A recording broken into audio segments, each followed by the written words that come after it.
ឲ្យបានធូរស្បើយខ្លាំងតើខ្ញុំគួរតែធ្វើយ៉ាងណាព្រោះចិនដើសែនតានទាំងណាំបើសិនបាននាងនិយាយរឿងក្នុងចិត្តប្រហាបានធូ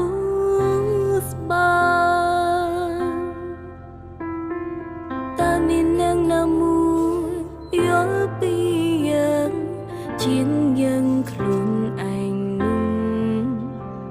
គួរបញ្ចេញអារម្មណ៍នេះតាមផ្លូវណាមានអ្នកណាយល់ពីខ្ញុំបើសិនបេះដូងចេះនិយាយក៏មិនចាំបាច់លាក់នៅក្នុងចិន្តាក៏មិនបណ្